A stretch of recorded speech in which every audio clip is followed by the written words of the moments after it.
a good spoon. Alright. And you just push off. Woo! There we go again.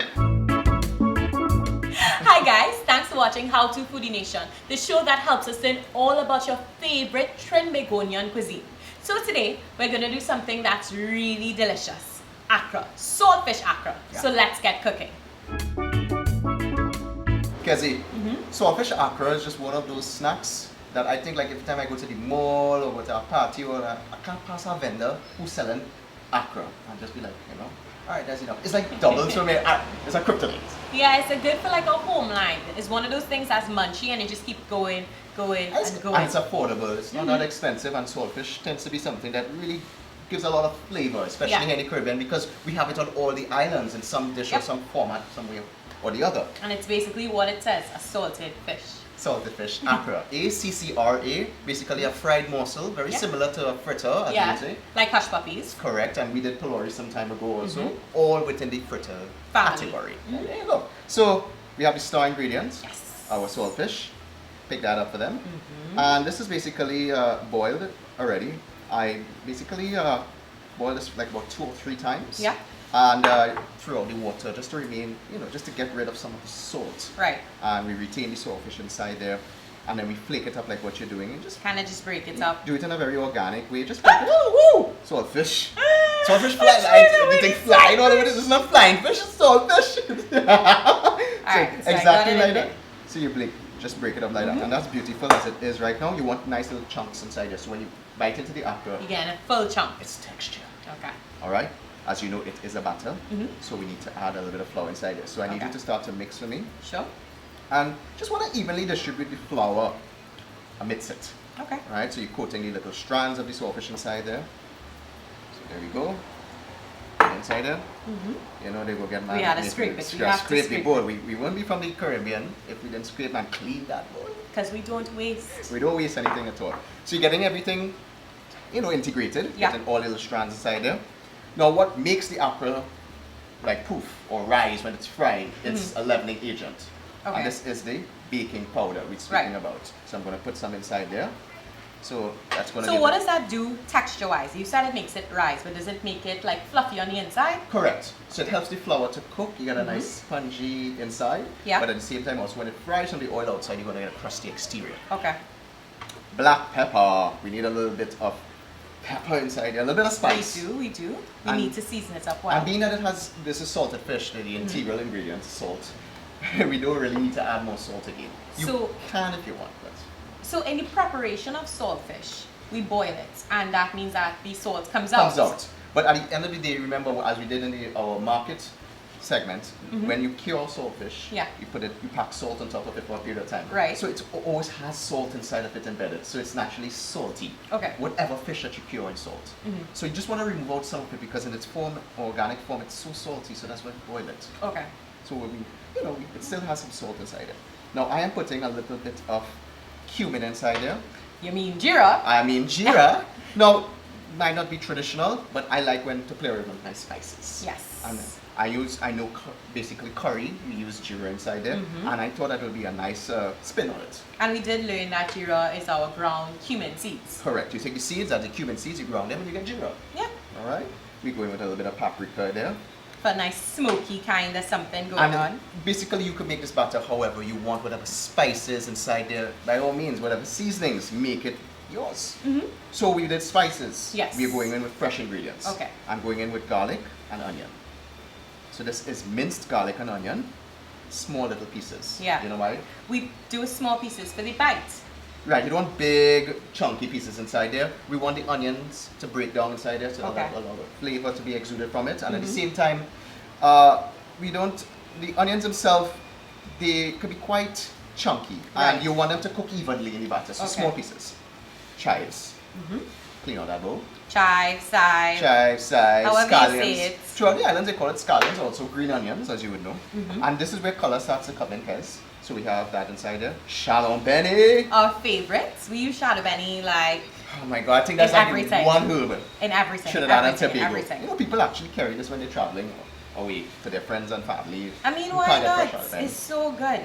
And we're going in with some celery inside there. Okay. So we know already that our batter is going to have a lot of, character, color inside there. Yeah. And fresh ingredients, especially with saltfish, when you're doing bulgur, which we recently did. Yes. You're going to have a lot of fresh ingredients inside there. So similar ingredients.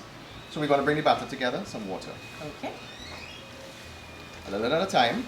So we kind of just mix and see how we go. Correct. So you're going to integrate it, bring in the extremities into the center.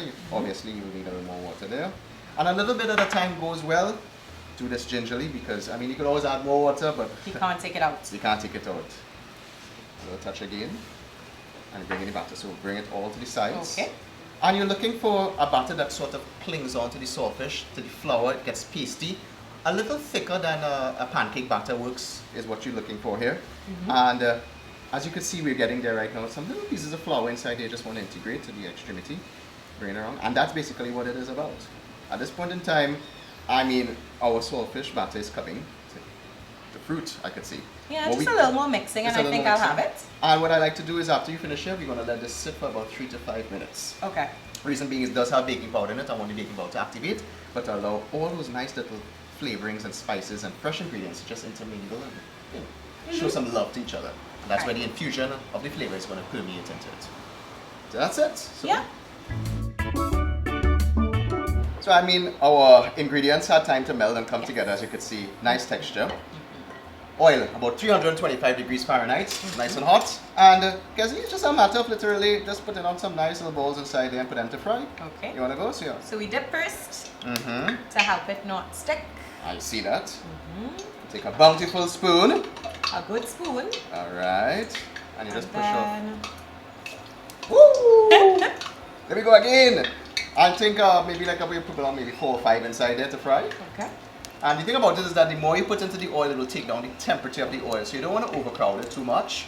So typically I would always say probably go about 5 or 6, and that's safe to go with. And you can make them whatever size you want.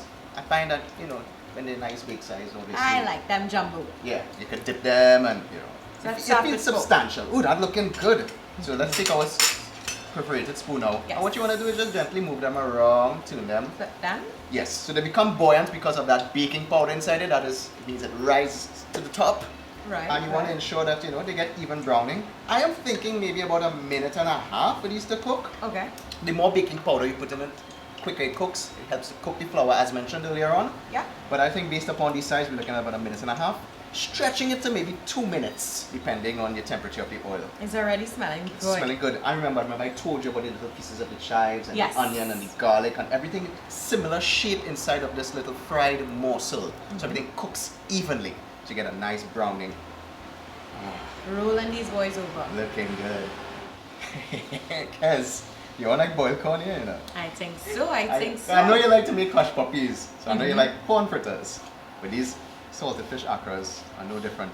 Good job, man. They smell like they're gonna taste good. They have a good color, you know. They're looking vibrant. They like my clothes, you know, celery and chives. I see my garlic. Yeah. All green seasoning here in the Caribbean. So you think it's time to take it out? I think it's time to put it out. It's been about maybe 2 minutes inside there. And you could check it. I mean, the beauty about this is you take out one, you open it out, see if it's cooked, and obviously cook it for a little longer if it's not. And you put it inside there to drain. Ooh, look at that. Pretty. Beauty. Specks of shadow Beni, celery, chives. It's not just plain and brown. And sometimes you get Accra with no personality. Yep. Looking dead and boring. We want our Accra to have a little bit of flair inside of it. And a little bit of life. Look how beautiful those guys are. Yes. And each one is distinct and different. They're like little boulders. Good job, Kez. Boulders of flavor. Accra's right before you, Kez. I mean, I think we have like about maybe 1.5 dozen right now. Which I think is the perfect amount if you're doing it for like 1 or 2 people. Yeah, good for munchies. And the beauty about this is Accras, as you know, you go with tamarind sauce. Yep. Pretty much. A lot of people sometimes have it with ketchup. I see. What about mango chutney? Mango chutney. I see mayo also. So pretty much anything that you're comfortable with that maybe counteracts that little bit of saltiness and brings whatever out kind of bite you like. You're looking at it. And I mean, look at these beautiful Accras. Each of them so beautiful. You see specks of the shadow Beni and the chives, all the great stuff that we put in there. And it makes no sense we look at this. This is to eat. Okay. Dig in. Nice size, nice bites. You just dip it in this tamarind sauce we made also. I mean, I'm pretty proud of it. Cuz you can still see the chunks of the salted fish inside there, the onions. Everything is just harmonious inside of this mix and this blend. Do you guys want to come over and get some of this Accra because it's good? You know what I'm thinking? Besides even using salted fish, you could easily try salted shrimp inside here. And that would be almost like a seafood Accra in essence. I know people sometimes do it with smoked herring also. To play around with it. The batter is just more or less a format for you to follow, and you feel free to put different types of seafood inside it. Make it your flavor, your style. Make it yours. So we could keep eating? I think we could continue eating because pretty much those guys outside there, they have to now go and make this because we can't share with them through the camera. So this is pretty much for two of us. Guys, if you do make this recipe, please tell us in the comment section below how it was. We're gonna finish the rest of this now, yeah? Bye bye.